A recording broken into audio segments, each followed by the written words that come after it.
We are Didi and Arma, and in our daily lives we support people on the path of self-liberation. We teach time-tested energy skills like Qigong, Tai Chi, internal alchemy, traditional nutrition and meditation. We help people release stagnation, build energy, and become aligned with themselves and their purpose in life. In this podcast, we share the methods, skills, and solutions that helped us, our students, and now hopefully you move forward. Let's explore transformation together.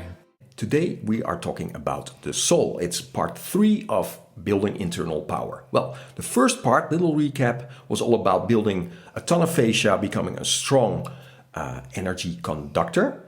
The second part was all about resetting your energy and mainly focusing on where are we spending our energy? Where is it going? Because if we get more insight in that, obviously we're going to have more energy, right? Because there's less draining of the energy. So that's a really important one. If you haven't heard it yet, please listen to that one.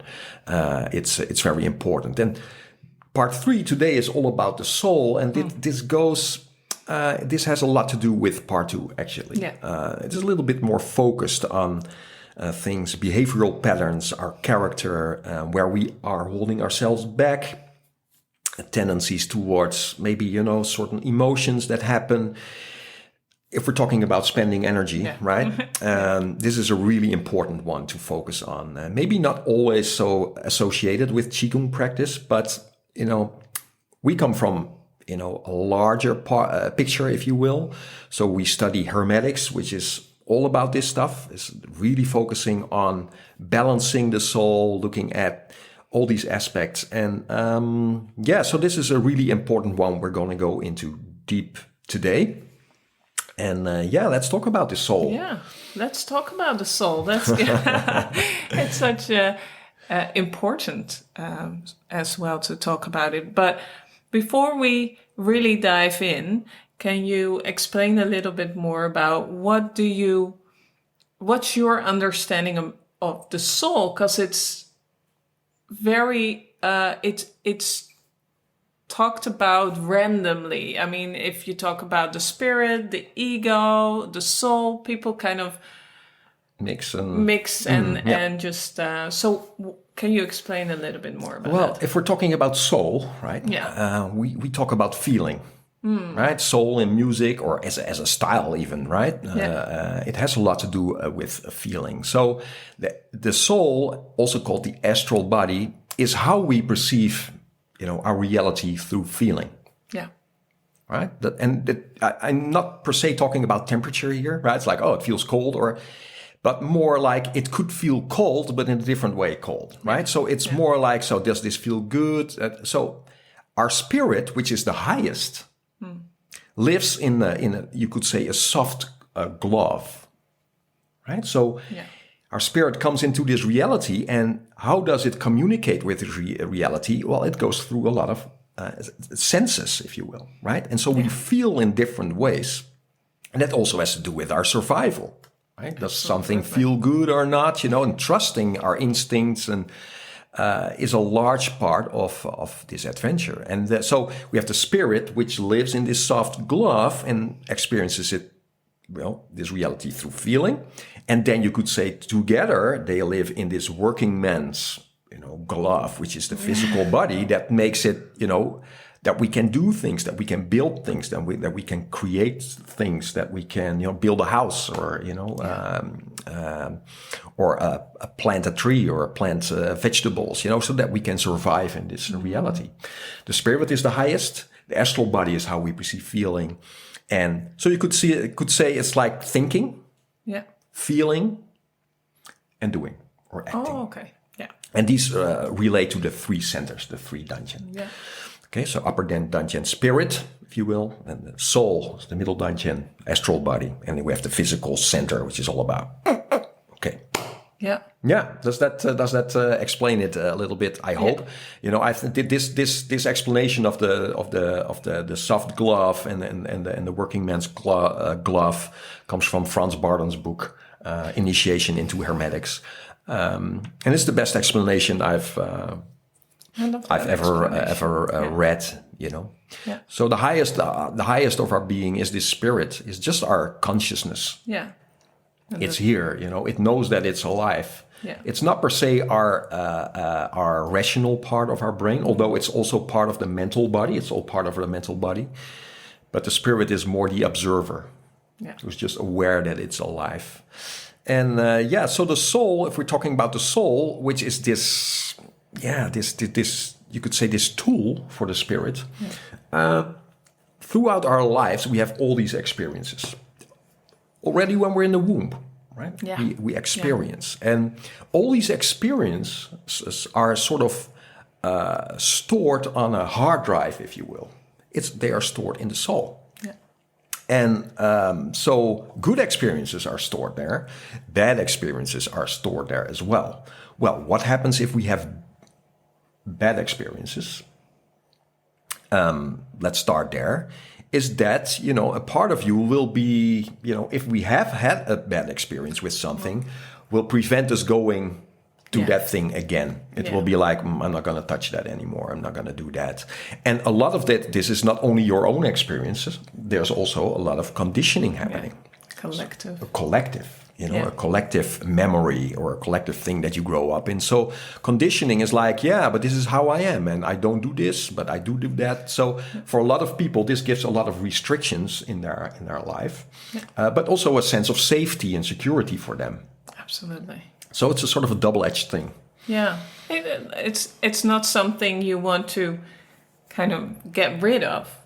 No, not at all. No. It's just to be very aware of it. Absolutely. And why you do things. Because, I think even from generations back, we carry it on. We inherit things, Yeah. And then...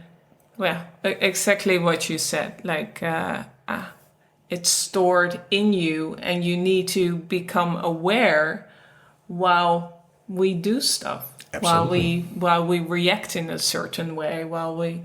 And it's not a good or bad thing. It's just these are fine lines often, right? So, but what happens? Of course, you grow up and you sort of build a character. Yeah. And this character has behavioral patterns. It has strengths, obviously, but it also creates weaknesses.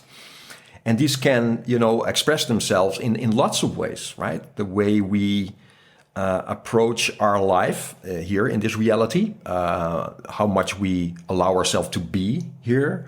But all sorts of character traits also, like, you might have inherited or developed a lot of frustration in your life, or you might develop depression, or you might develop, habits that keep you off of doing, right? Where you get yourself stuck in life, and you sort of, So what can happen is that, so we have a center of our thinking, a center of our feeling, and a center of our doing, and that they get misaligned, right? So you might think secretly in your mind, so if I would do this, or if I could achieve that, or I could be doing this, reach a certain success in something, it might, but there's something in your astral body, your soul is saying, no, we're not going to do that, right? So you think this thing, but your feelings moving you that way, and your physical might not even respond to it anymore, or create a habit in a certain way, or so this whole qigong thing is about aligning these three step by step, and we cannot do that if we're not aware of what's happening in the soul. So we have to go into the soul and just really start observing ourselves very honestly. Yeah. So what is if you want to make it a little bit more practical, so what was your first step to really go into searching the soul? What was... Well, I think I already had a sort of tendency towards that growing up. I had a strong connection to it, so I already I was already following something that my spirit would guide me in, more like the creative things like drawing, music, and the astral part of that being that it really felt good to do that, to express myself. Yeah. And also my soul really likes to listen to music. from very young age, I was very aware of that. And that's one of the things I thank my parents for. And not only my parents, but also my grandfather. I grew up in a household with lots of music. Yeah. So there was something that felt good about expression, feeling. And so I had a strong connection to that. But obviously, I'm human as well. So Being alive. Yeah. so I grow up, and there's all sorts of stuff happening. So it might be that you feel that you're drawn to a certain direction, but then you grow up in a community that might say to you is like, don't do that. No, we don't do that. Right? Not my parents. No, not my parents, but might be teachers in school or, your surroundings would keep you off of a path like that because they say, oh, there's no money in that. It's not safe. You need the security, blah, blah, blah. All this stuff. Well, that obviously gets into your soul as well, but it starts an internal struggle because you're young, you're influential, right? And so you might be drawn to that, but you feel sort of an elastic wire on your back while doing it, moving in that direction, where when you were young, you were just doing it, right? And then later you develop something that's holding you back towards that because somewhere these things land in your system and then they start living their own thing. They become their own thing. So it has to become pretty bad. There was a long detour to get here.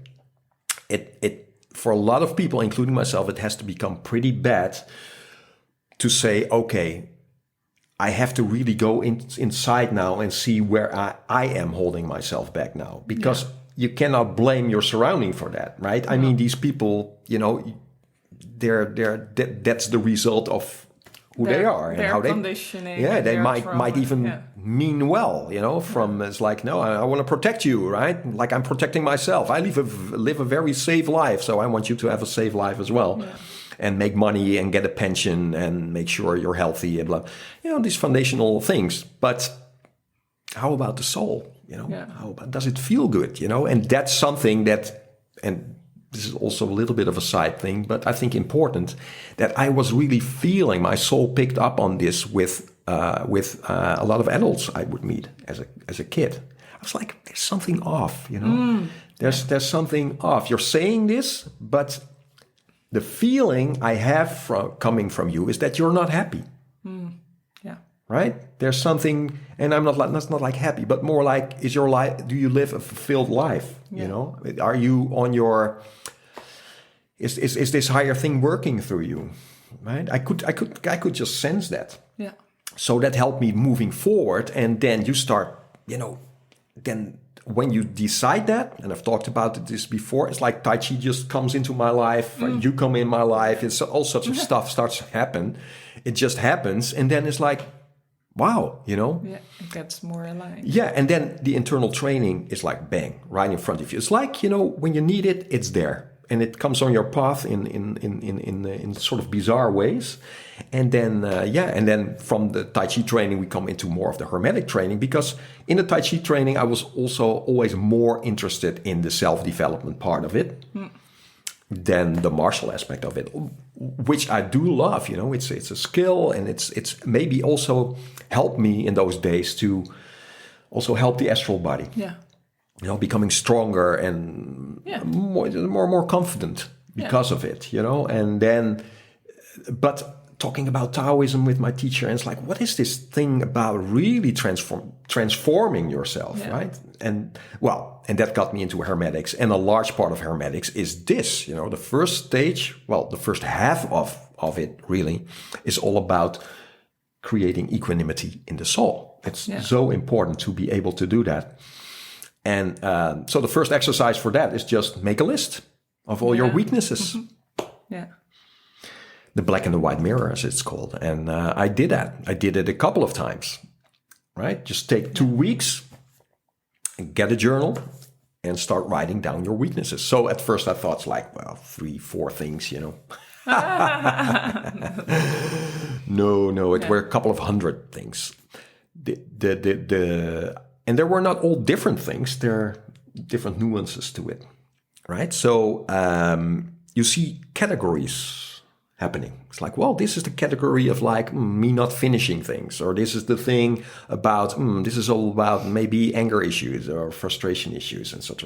So you start collecting these things, and then you start working with those through element work and all sorts of exercises to support it and see how can we take a weakness, recognize it, start releasing on it, and now then transform that to a strength. Things like that. Really magical training. Hard to explain in a podcast, you could say. But, there's tons of ways to release energy, change energy, transform energy, because this is an important thing. The astral body is an energy body. Yeah. It's energy. And if you know how to get there, you can work with it right in this. Yeah. Same as, you being, influenced, of course, with the 5 elements coming from traditional Chinese medicine, and then you studying herbs. Yeah. And I think, Didi, right? The herbs have such a profound effect on the astral body, and that's where an absolute strength is with you, is that you see a person and that herb, you just feel it, right? Yeah, absolutely. No, I think when you started training, of course, for me, the first step for me was to look at food, because that was the biggest thing for me at that particular time. But I felt so much pull towards these herbs. Yeah. And that was really, for me, it's something that's, these herbs tell me my story, but they tell the story of everyone and the environment. Whatever grows there tells me something about the place. And this sounds a bit maybe whoa. But when you really dive deeper in, your actually how you behave, your body, the things you say, it tells me so much about you. Right. But it's the same for myself. The things that I tell myself, the things that I do, they tell me so much about me, who I am, or not who I am, but who I manifest here. Yeah. So to be very aware of this, it's the secret to change that. Absolutely. Yeah. And for me, studying herbs, and I found out later on that it's a family thing. It's something that my ancestors used to do. Yeah, it's in the family. Herbalist. Yeah. So I never knew beforehand. Just knew from my grandfather, who was always talking about it, and but I never knew that it was something that runs through the family until I was studying it. And my father's cousin came to visit and told me. Yeah. And then I felt this really big connection towards it, and studying Qigong and the energy work, I really felt a connection. Absolutely. And it is true, that now if I look at you and we talk about, where are we in what phase of our lives? What kind of things come towards you? What is happening?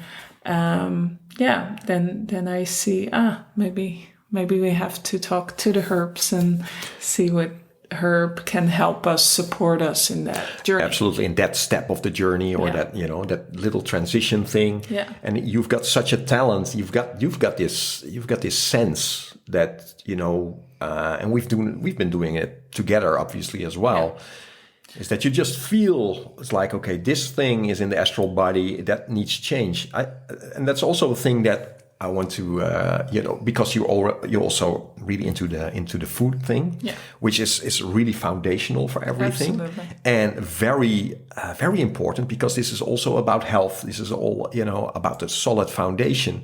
But I think for you and me both, we really start shining when we're talking about the astral stuff, when we're going there. Because that's, I'm not here to say, okay, the health is super important. The Right? physical body. The physical health Absolutely. is, It's come the on, foundation. it's the foundation.